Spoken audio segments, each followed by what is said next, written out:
from John Jones and his demonstrations of public speaking and facilitation of it throughout these past 20 weeks, and thought that it would be an opportunity to I guess lean on the essence of how you speak to your fellow brethren, and which I've been able to pick up from the incomparable Troy Smith and Joanna, who you have in your top corner, who represents this social justice collective fellowship. And so over 20 weeks, we've seen how we in our community use art to intimidate, to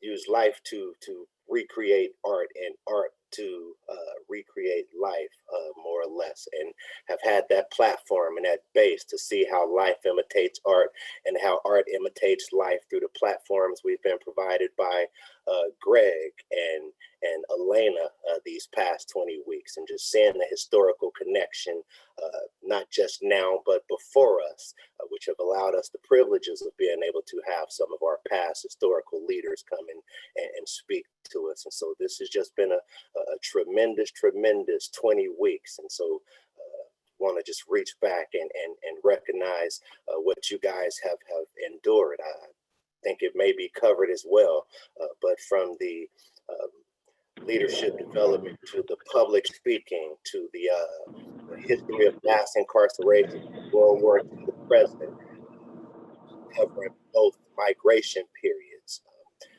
to the limiting beliefs, to learning about fair chance housing, to understanding restorative justice to the extent that you are able to facilitate your own and hold groups that you are able to have discussions and be the circle keepers in at some point during this overall 20 weeks, and to learn public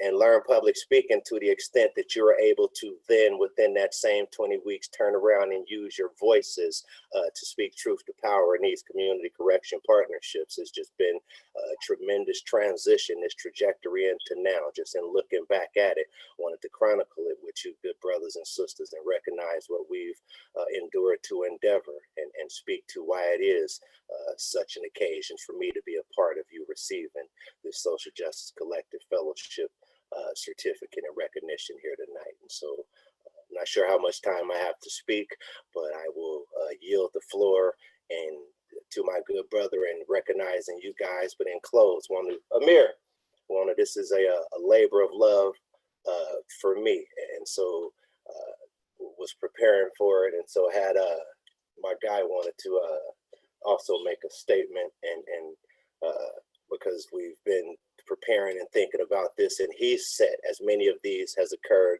in his room while he was doing his studies as well. So he wanted to say a word as well. So I'll conclude with him in conclusion. Congratulations, graduates. So congratulations to you, graduates. It's a family endeavor, ours and yours, just like it is with you, Natasha Mobane. It's a collective family. We've done this together, and so want to pass the mic now to my good brother, John Jones. I appreciate and love you all. Thank you, Tim, for those words. They're definitely grounding, definitely needed in this time. And I just want to say real quickly, Tim is someone that you all know how amazing he is. We just need more people like him in this world. We really do. And with that being said, because we have an esteemed keynote speaker who is rejoining us, before we get to him, I want to open it up quickly to my fellow facilitators to allow them the space to share their thoughts and reflections in this moment. And I'll start with the ever wonderful, the ever amazing Joanna. Hi, everyone. So good to see you. Thank you so much, John, for being the MC. And thank you to our boss guests for being with us. Super appreciate you. I'm so excited for our cohort, for our amazing fellows who are graduating. Just really feeling grateful for how each of you showed up. I was actually looking over my notes from our meetings, and I was remembering how there were a few restorative justice circles that you all were the circle keepers for. And I remembered how David opened with a meditation that really helped us settle into our spaces, into our bodies once. And then there was another time that Justin, who by the way just joined via phone. So hi, Justin. Can't see me, I'm waving at you, but I know you can hear me. Hello. Yeah, hello. Hey. Thanks for being here. Yeah, I hear you. I'm on the line. Yeah, I was just remembering, Justin, how you opened once with this quote that the sky is the limit for anything we can accomplish, and just how each of you have been carrying that forward in so many different ways. And I was appreciating the check-in questions that Christian brought in, and then Brittany always had the best deepening questions. They were deep and brilliant and controversial at times, and got us thinking about who we are going to vote for in the election, got some good heated conversations going. um, and then I was also just remembering, Natasha, how in one of the earlier circles you invited us to imagine that we're all standing up and holding hands. And thank you so much for bringing that collective spirit and that love for family and community to our cohort as well. So there's just so many ways each of you have shown up and have been teachers to me, and I know teachers to the rest of our co-facilitants and facilitators, and we are just incredibly lucky to have you in this huge and hopefully growing social justice collective. So just so you know, for the future, I'm always here for you. You can call me, you can text me. I'm going to be behind you 100%. Okay, love you all. I'm going to pass it on. See you later.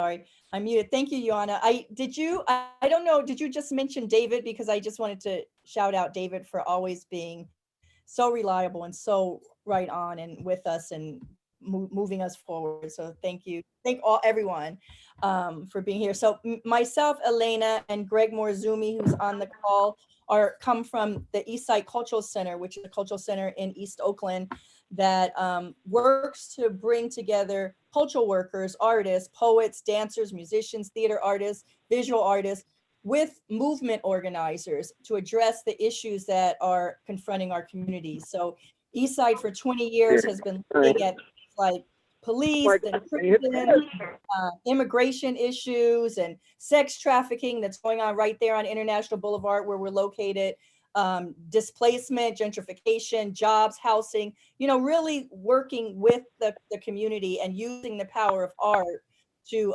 make a change. So we were able to, with this cohort, bring in folks like Kat Brooks, who started the Anti-Police Terror Project, who is also a theater artist, who does theater shows around women and mental illness and the prison system, very powerful work.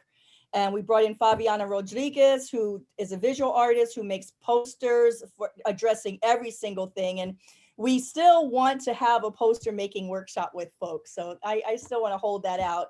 And then we were, so honored and privileged to have Emory Douglas, who's with us here tonight, who is the Minister of Culture with the Black Panther Party, to really talk about how important his role as an artist was with that seminal organization and how relevant it still is, and the work that he's doing still is. So I'm super looking forward to him talking more as part of this graduation. But I just want to see if Greg wanted to say a few words that I didn't say.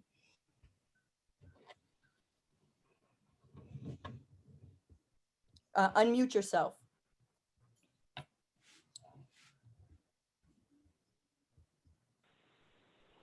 There you go. Can you hear me? Yeah. So I want to introduce to Emory Douglas for you. He's the Minister of Culture for the Black Panther Party. I have a speech impediment because I did the press of my poetry, but I was privileged to work with Emory for many years, and I was his curator, and worked on his monograph. He has a book about his pictures and struggles, and So Emory Douglas is was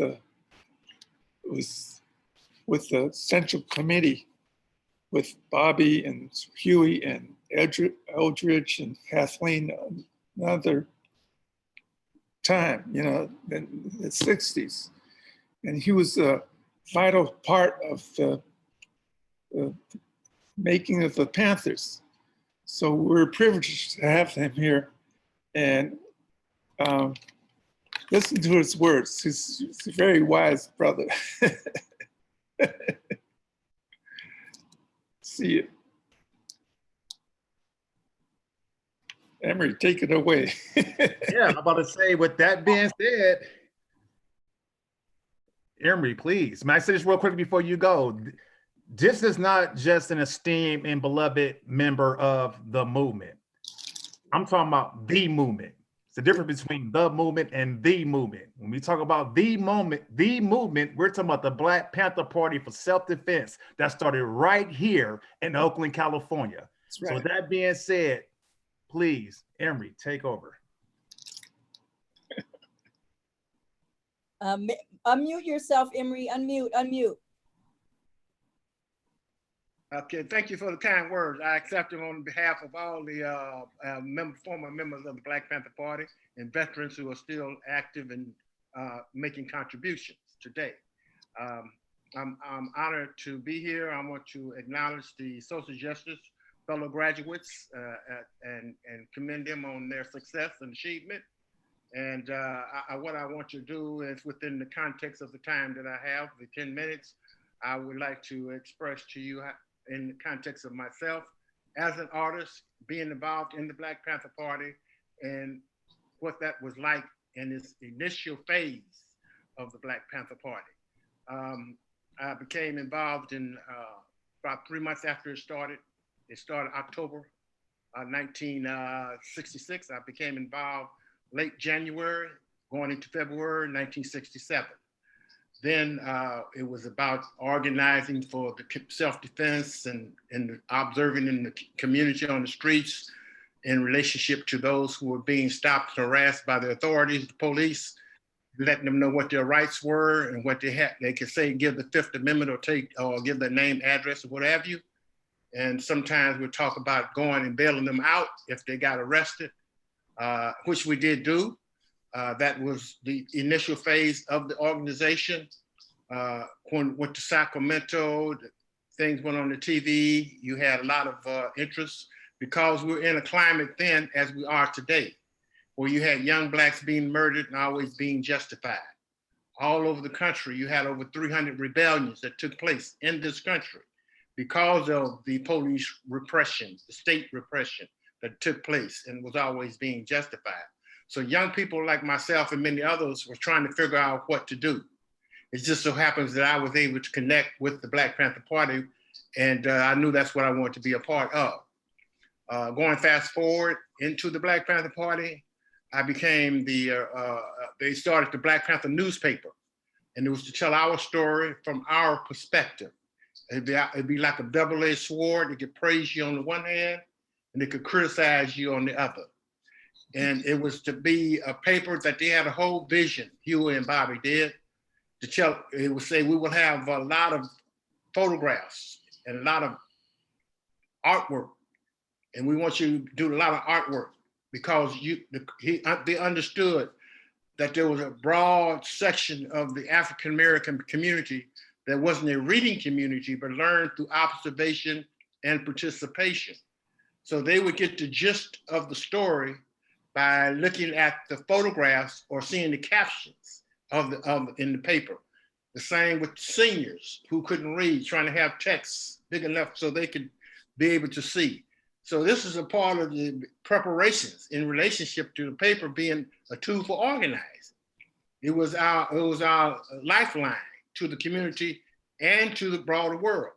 It was like our internet, because it went all over the world, and we had chapters and branches as well.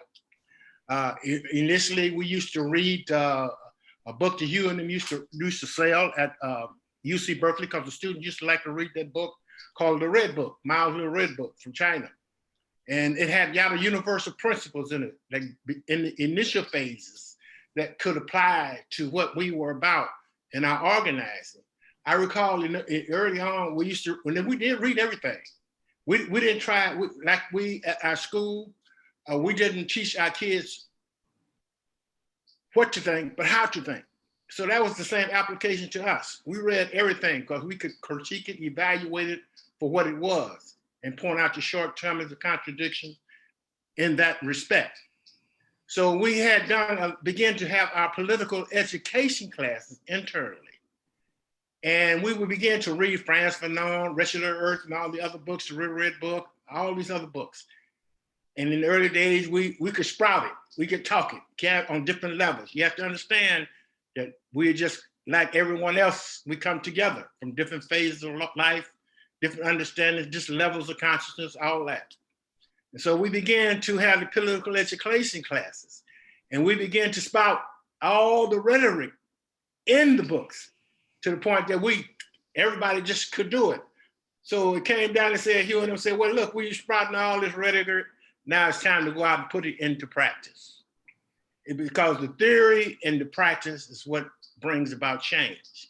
We can have a great understanding, in book understanding, but if we don't apply it to see if it works in the real world, it has its limitation. That doesn't mean that theoretically it's not food for thought, but if you're talking about implementing programs and things, you can't just talk about it, you have to apply it into practice.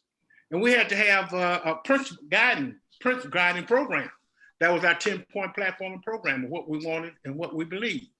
That was our guiding principles, about quality of life issues that we like today, always about quality of life issues that we were talking about.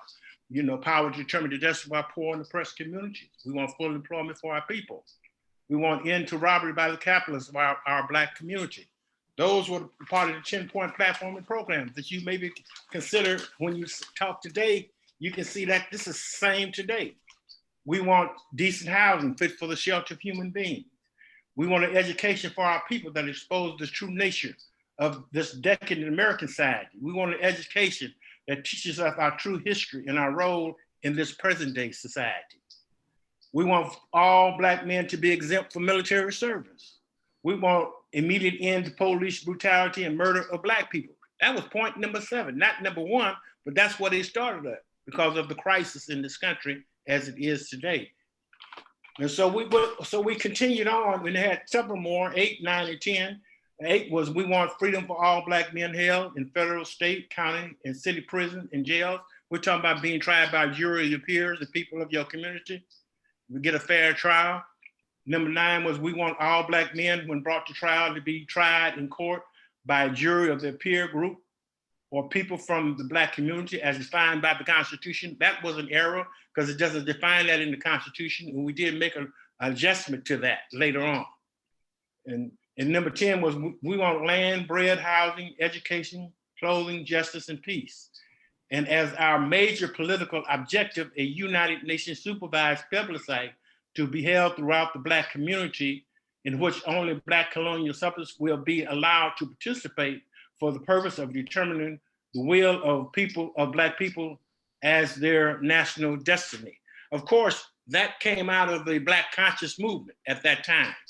In a time when you had the Black power coming about, defining ourselves as not Negro, but African, Afro-American, Black. That's where this came about because there were so many different perspectives on that in that context. So we came up with the fact that having a United Nations plebiscite for Black people to determine how they want to define themselves and who they were and all those things, because that was a part of the discussion then.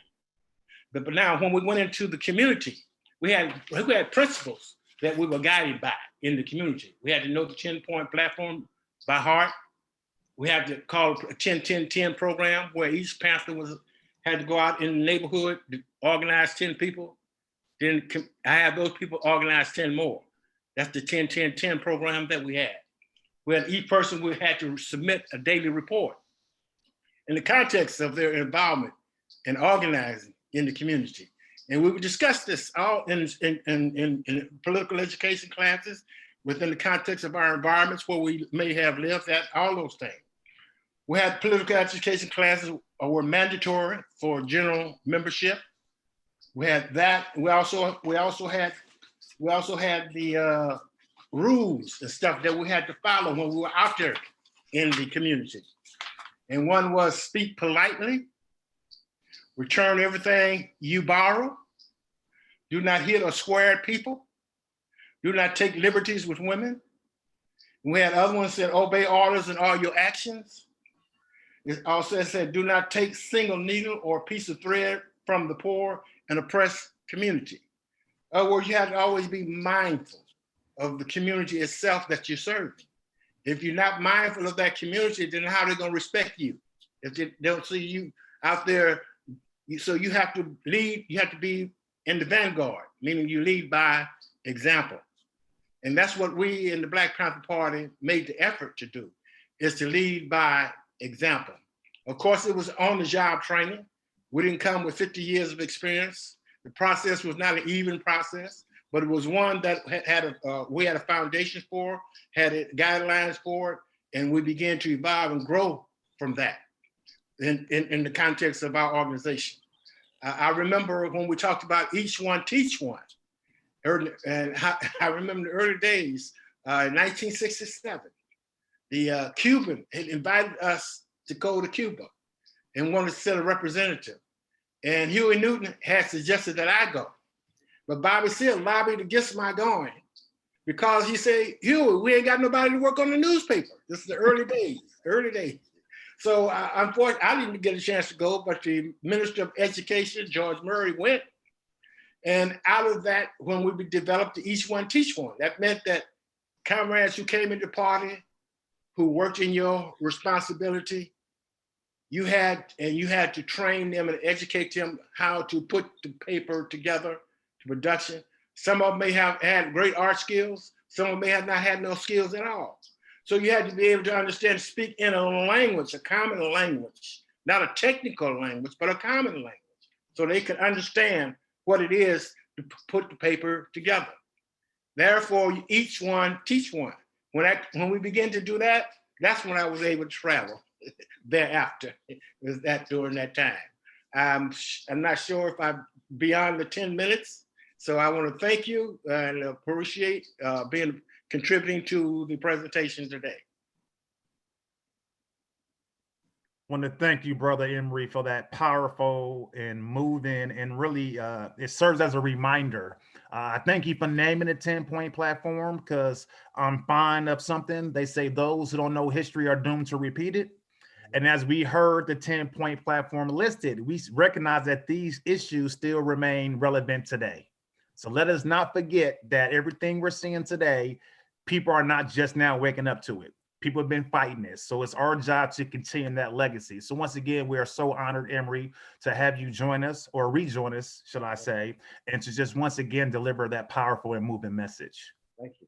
And with that being said, none of this would have been possible if it wasn't for you wonderful folks, the members of the third cohort of the Social Justice Fellowship. Your sacrifice, your commitment to excellence, to borrow a phrase from Al Davis, is something that we've all learned from, something that we all benefited from. So with that being said, I want to turn it over to Tim as we announce the graduates. And as I do that, I want to share one last thing. I was in a meeting with someone early this morning, and they was talking about COVID and just everything we're dealing with in this world today. And they asked me a question. They said, John, how can we get through this current crisis? I have one word, and I want to share that with you all. That's together.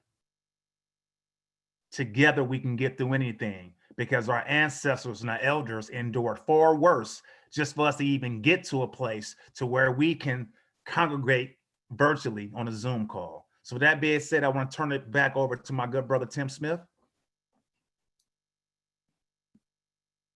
Thank you, John, and thank you, Emery. Thank you, Emery. It's truly, truly, truly privileged to hear you speak tonight. I've taken many notes. Thank you, thank you.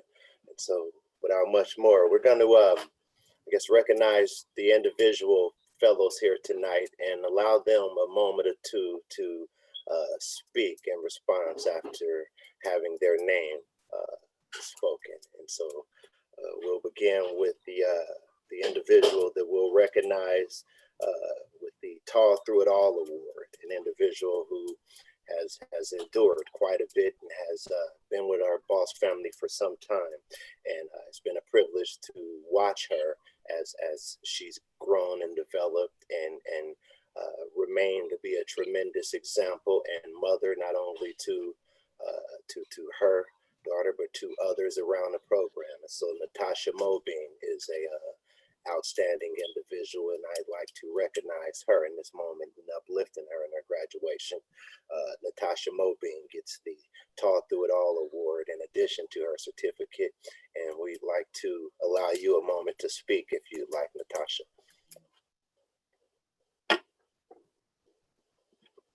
Can you guys hear me? Yes, we can. I'm so shocked right now. I was like, oh, I wonder who's this other mother that, I missed a few sessions and I wasn't able to, tap in with everybody and see what's going on. But I'm so amazed right now that I'm getting this award. It really means a lot to me. As you guys can see, I'm at home with my grandma and my daughter, and it's been hectic, but like you guys have always been there for me, and it shows me that there are people out there that want better for other people just like us, you know what I'm saying?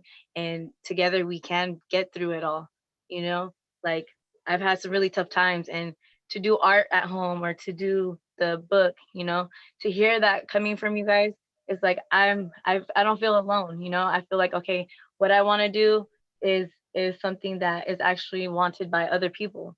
And it feels good to just be like together with you guys. And I'm just really grateful and amazed that I got this award. Thank you. Yes, congratulations. You're so awesome, and our thoughts as always and prayers are with your baby and your grandma. So keep up the good work. And so we're going to go down the list. And as you said some time ago, Brittany, why do I have to? This is similar. Some may hear awards that they think are suitable for them, and truly, you all deserve all of these awards in many respects. And so don't feel slighted if your name isn't attached to one in particular. Just want to recognize you all individually. And so next on the list is our best Black son, Black brother, and Black father. And so the best Black son, Black brother, Black father award goes to Justin Bingham, young, handsome, tremendous brother who sets an example, holds me to my standard as he reminds me not just of myself, a privilege to say that, but of who I would like my son to be, the brother I would like to have, and in terms of hold myself higher, he's my daughter's age, and so it reminds me of the standards I must hold myself to when I have the privilege of being able to engage Justin, a tremendous father. And so he came to us through FUBU. And so watching him come through that element to where he was not engaged to where he's now come to and through the other end of a prevention program like the Social Justice Collective Fellowship speaks to how he has transcended these times. And so just want to recognize you, good young brother, and appreciate you for always stepping up to the plate and responding anytime you've been asked to. And so for those reasons, you are granted the best Black son, Black brother, Black father award, because I see all those qualities in you, and we all do as a collective. And so, Justin, we'd like to hear you say a word, if you don't mind, good brother. Right on. I appreciate it. I want to say thank you. I know I missed some phone calls because I was busy taking care of my daughter and stuff like that. But the phone calls that I was on, the little sessions, it was cool. It was nice meeting you. It was nice meeting you guys and talking to you guys. I just want to say thank you. Hello? Yes, sir. We hear you. Thank you. Thank you, man. And thank you. Yeah, fatherhood is first, man. You've had to do things, and Uh-oh, Tim, you muted yourself. I'm sorry. Yeah, I'm saying Yeah, he fatherhood went is in and first. out. Yeah, fatherhood is first, and so we understand the Mhm. couple classes you've had to miss. You've made them up, and so want to recognize you nonetheless. All right, thank you. I appreciate y'all. Yes, sir. Thank you. And so next is our champion of truth.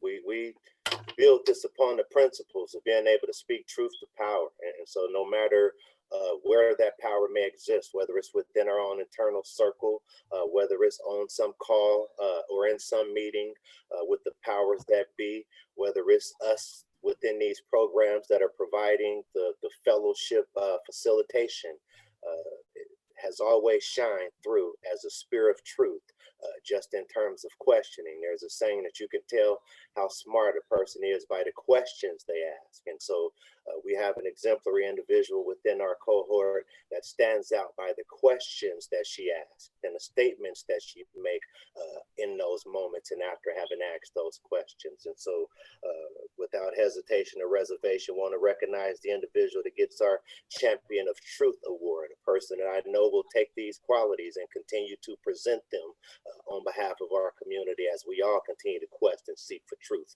And so without much more, I want to recognize the incomparable Brittany Jones. Please say a word if you do not mind. This is your moment, my brilliant, incomparable sister.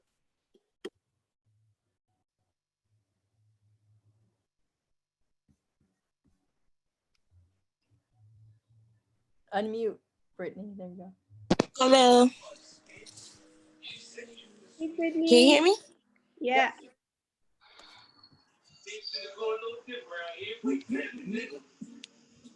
Y'all can hear me now? Yes, we hear you. We hear you. Okay. I would like to thank Boss and all the participants. I enjoy getting on Zoom chatting. I actually thought we had a Zoom meeting Tuesday and got on like, oh my God, nobody's coming.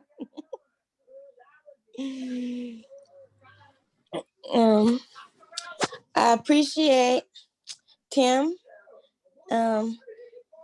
for making sure I make it on time. Elaine for double checking on me.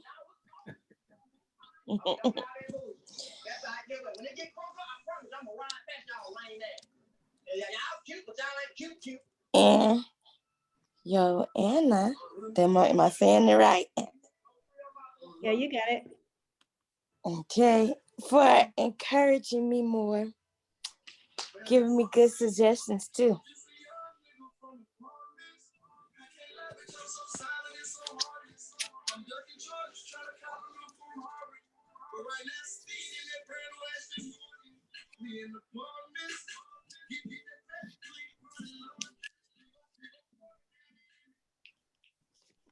Here we go. And it's gonna be sad to see everyone leave. What do you trust? Like, what are you doing here? What's going on here?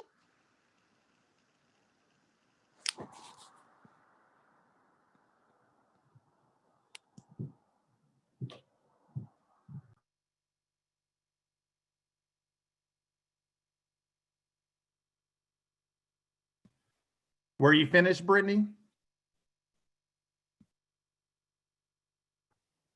Yeah. Thank you, Brittany. Thank you. We really appreciate your eloquence. And so, yeah, thank you. And thank you for always being a consistent contributor. We appreciate you and we recognize you. Congratulations, Brittany. You made it. Yay. I did it. Hooray. This was it didn't even seem like it was that long neither. It went by fast. Yeah, congratulations. Yes. So I'm going to miss our conversations. I'm going to have to find me a new Zoom people to talk to. And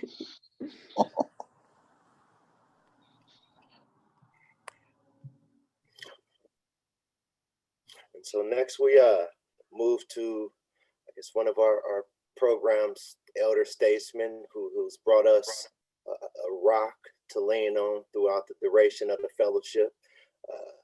We recognize him for his strong voice and his strong presence. He consistently brings not just his essence and his experience, but his lens from not just from behind, but into the future as he's a father of a daughter and is open enough to allow us into the experience of raising a daughter and having the system in front of him that he's having to deal with, while having everything that he's had to deal with still on his shoulders while carrying his daughter. And so has so many remarkable qualities that have been able to transcend during this fellowship's last 20 weeks. And so it's for those reasons he stood out as a compassionate conqueror by all means. Has struggled to get on to the fellowship graduation today, but it's my understanding that he's on now. And so there's a saying by Mahatma Gandhi, we must be the change we want to see in the world. And he exemplifies that, going from the point that that we met to where he is now. Brad Warden, want to recognize Brad and appreciate him for being able to make it and for sharing what he's sharing and shared, and for growing this family and giving us some reassurance that we will have a very strong freedom fighter at the forefront in the future. And so, Brad, would you like to say something right now? Yes, I would. Can you all hear him? He's on the phone. Hello, my fellow brothers and sisters. Hopefully everybody's in good health and good spirits. I'm here to share and hopefully enlighten some of the fellow brothers and sisters. I would just like to share the fact that I've been through all kinds of trials and tribulations as a direct result of being an ex-felon. And I've been there, done that many times around. I did a life sentence on an installment plan. A T number, H number, K number, V number, and now a BB number. It's a direct result of making bad decisions, being caught up in the ways of the world. So now that I've got a grip on life itself and I've learned to know myself, I'm able to make positive strides forward in the right direction. And I'm able to sense negativity. Based on a conversation, from the first 30 seconds, I can acknowledge the fact whether it's positive or negative. And I have the choice now to either accept it or reject it. And nowadays, I choose to reject all negativity in all shapes, ways, forms, and fashions. And I can move forward. You know, I started from the bottom, excuse my language, but I went from shit to sugar, and from sugar back to shit. Now I'm back on top. You know, I'm tasting the sweetness once again. Hopefully, it's the last round that I had to go back. But now I'm gonna stay on top, and I like the taste of sweetness. I like the taste of success. I like the taste of being a productive citizen of society. I like being able to have a positive conversation with individuals and have them respond to me in a positive way, shape, form, or fashion. I'm able to expound and just really open up and share who I am and have people accept me for who I am, not for where I've been or what I've gone through, but it's a pleasurable feeling. It's a pleasurable feeling. And now I'm reaping the benefits of all the knowledge I've gained as a direct result of being incarcerated. I have street knowledge, I have book knowledge, and I have penitentiary knowledge. You know, now I can share with delinquent youth, the do's and the don'ts. You know, I've been there, done it all. They can't tell me nothing. That's why I have a burning desire to share and to give back with delinquent youth, and you know, and reveal to them, you know, the do's and don'ts of society. I was hard-headed. You couldn't tell me nothing. I know it all. I'm still kind of hard-headed. You know, can't tell me nothing. You know, I stood firm on the fact that players do what they want, suckers do what they can. But I don't want to be a player no more. I just want to be a successive, productive member in society and work day and be able to come home and say, okay, well, I was able to contribute to the world in a positive way. And it's a good feeling. It's a good feeling. I really programs like Boss and that are putting themselves out there to help individuals touching down. When you first touch down and you first parole, it's hard to hit the brick, you know, with nothing, you know, to look forward to. You know, Boss provides you a place to live. They give you job opportunities. They give, you know, they help me with my resume. They help me with, you know, I started out with Toastmasters in prison, and now I'm trying to expound and you know, put it to work. You know, I'm trying to get back enrolled in school up at Merritt College, but I got a whole lot of things on my plate. But I just have to slow down and take things one day at a time, one issue at a time. I'm dealing with school, I'm dealing with this, I'm dealing with that, I'm dealing with my children. And that's the biggest thing that has really opened my mind is my kids. I haven't been there for them. They said, Daddy, you weren't in prison. I mean, you weren't in school. I always told them, you know, I write them letters and stuff and send it to them. I told my ex-wife, okay, well, give them the letter. And now they're able to relate to what was really going on. They said, Big Daddy, you sent me these cars and stuff. You weren't in college. You were in prison. You know, so now I'm able to sit on a platter like it don't matter. Yeah, I was in prison, but this is what's really going on. Right. Don't do as I did, do as I say. You know, and it's a good feeling to know that you can, you know, make a positive impact on life and be a positive influence in children's life. And thank Boss for everything they've done for me, and thank everybody that's been in my corner to help me get where I'm at today. And thank you, Brad. It's a privilege. It's a family. Thank you, Brad. We love you. Thank you so much, Brad. Thanks for being our champion of truth. Yes, Brad. Brad Congratulations. You can't see, but people are clapping and nodding and appreciating you. Brad is the change in the world award.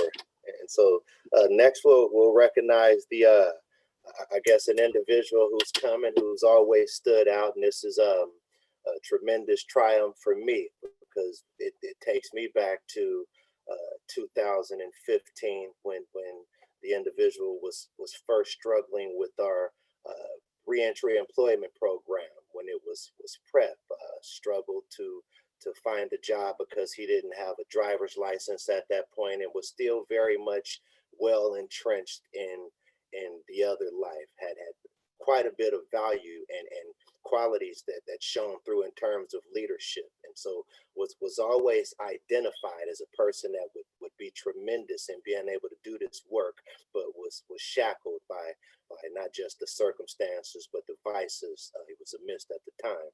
And so our friendship has endured time. And so he's come and he's left, but he's come back. And each time that he's come back, you can see that he's risen higher and higher, to the point that he was able to come and not just come through FUBU and employment and transition through those programs and master them, but get to a point to where he was also in the Social Justice Collective Fellowship while maintaining a full-time job at the same time. And so has been a standout in terms of who he is in the community. We we pride ourselves on being able to capture and bring in individuals that represents the essence of not just the community, but the struggles of the community, and being a part of the voice that can change that community. And so he's represented in all of our programs, from a violence prevention perspective to an employment perspective to an education perspective. And then you see now the leadership development perspective. And so want to recognize the individual that we say is the most able to move a mountain. And so he gets the most able to move a mountain award, just in looking at all that he's had to move to get to this point and being able to graduate here today. Antoine Wright, want to recognize you and thank you for being on the call and being able to step away from work to receive your award and recognition. Antoine Wright gets the most able to move a mountain award. And in addition to that, the most distance traveled award in terms of how far he's come. He shares that award with another individual, but nonetheless, those are his two that we want to recognize him for tonight. Antoine, would you like to say a word, sir?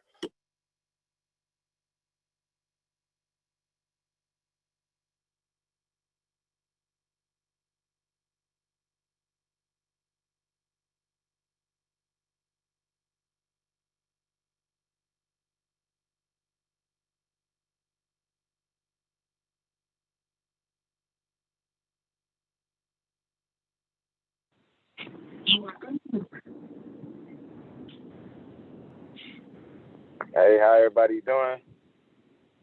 Hi. Hey, how you doing? Okay, yeah, I got to excuse me because I'm driving right now. Yeah, I was just making my presence known that I'm here, and I appreciate everybody, and just want to say thanks, and that's about it. Driving, so I gotta like kind of focus right now. It's a lot of traffic.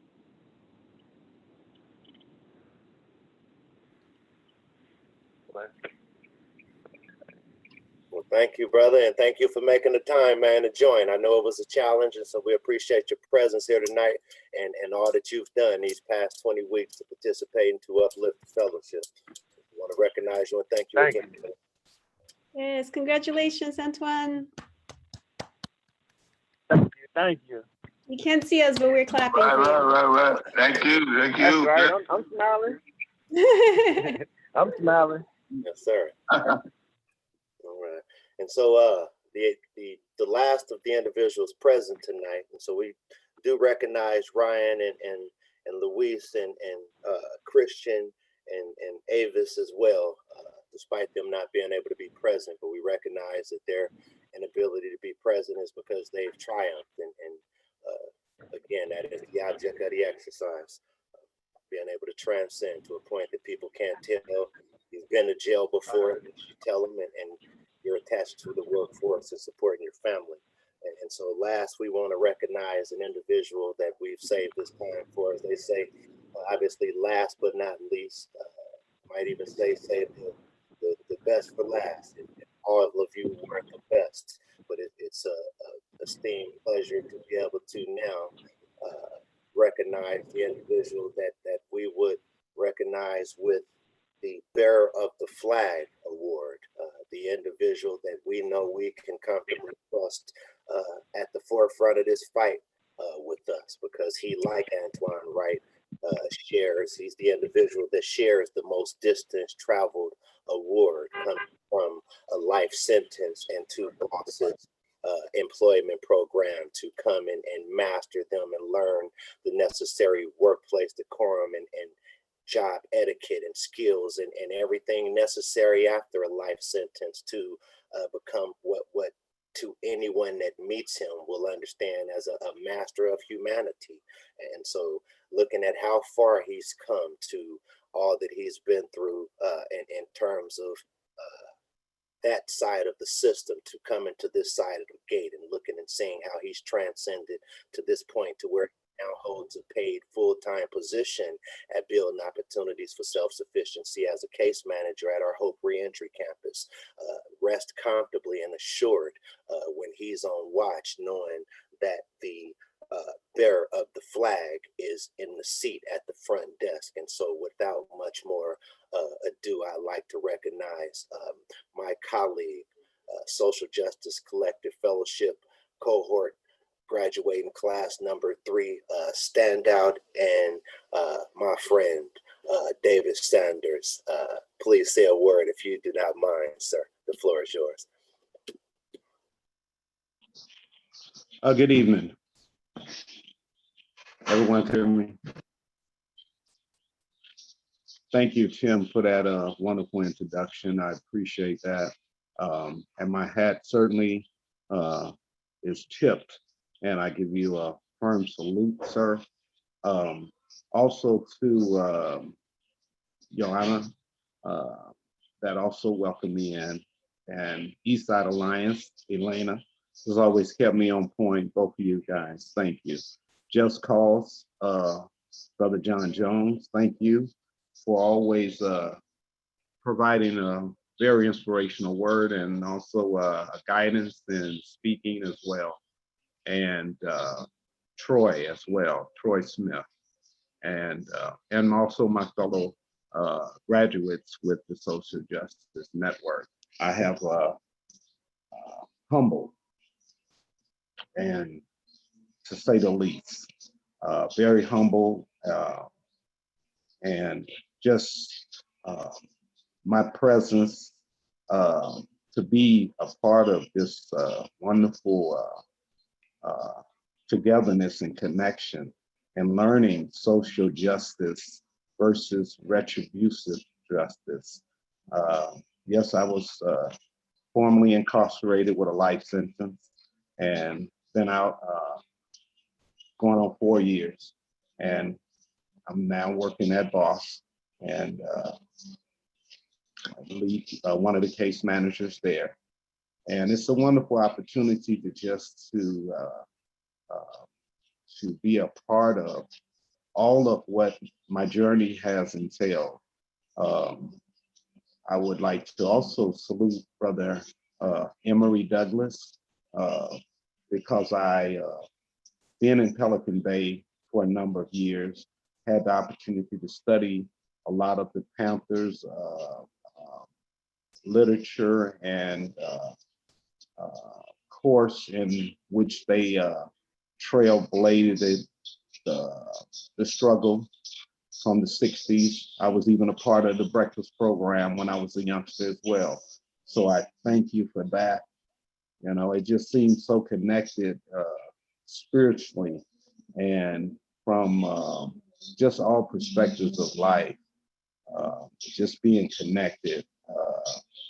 You know, I'm at a loss for words, because it's just so, just being in this presence, just is wonderful, you know, and seeing everybody's sharing, you know, and just being a part of it.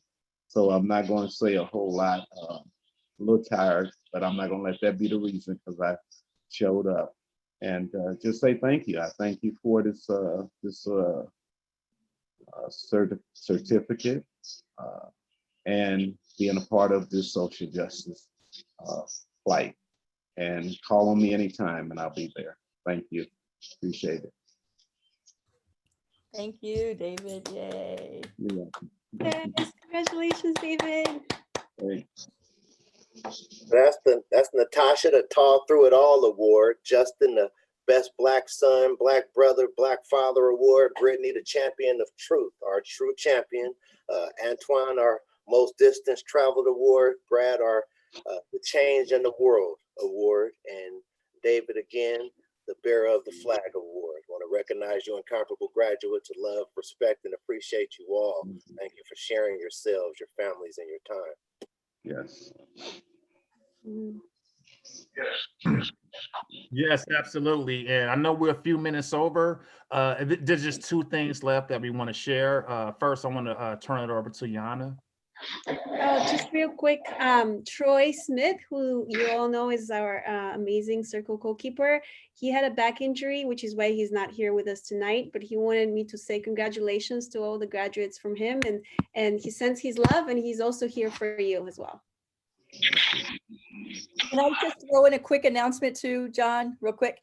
So if we weren't doing this on Zoom, we would be having these in our bookstore at Eastside Arts Alliance. I'm sorry we're not there, but we're gonna make up packages with some books and posters and t-shirts for every graduate, and we'll figure out how to get them all to you. But our bookstore is open every Saturday. So once things get ready, we'll just put out a note, and if folks are in Oakland, they can stop by and pick up their package and see the bookstore and see us in person.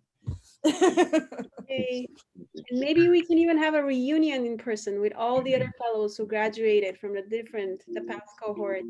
We're hoping to gather together in a socially distanced way, but together in person outside.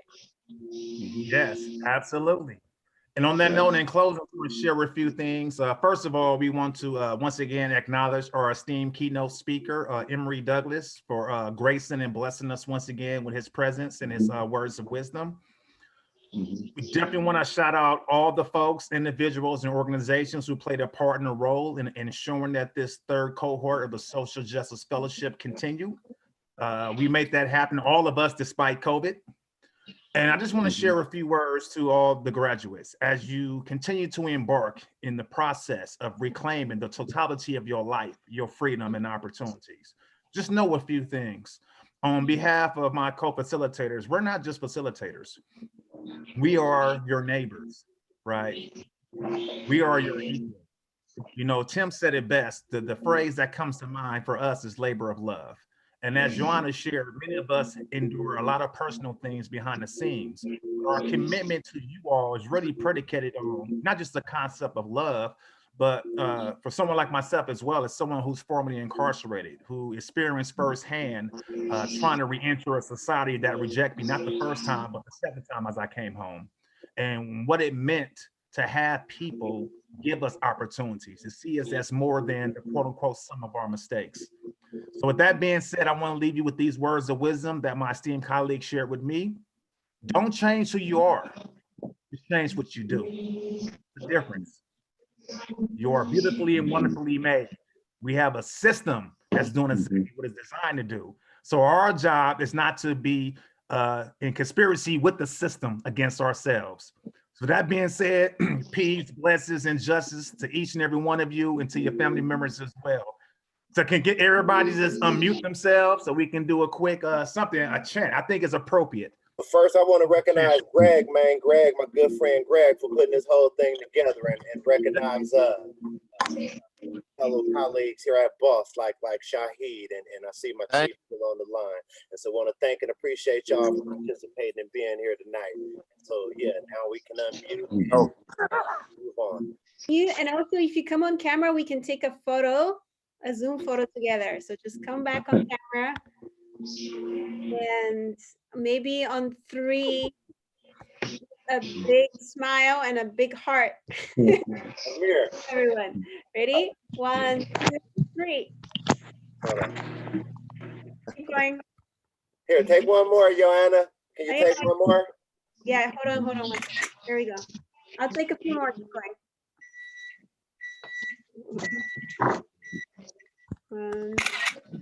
There we go. Hey. All right. Well, good night, everyone, and congratulations. Congratulations. Thank you.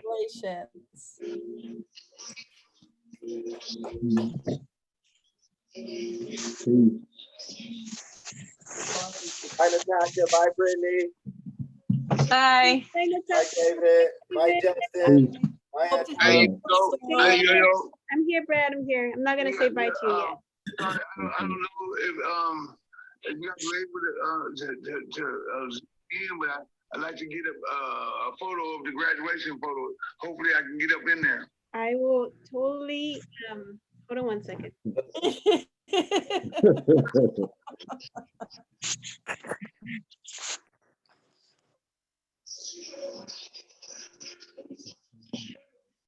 Thank you, Emery. Thank you very much. Thank you. Thank you, Emery. Thank you.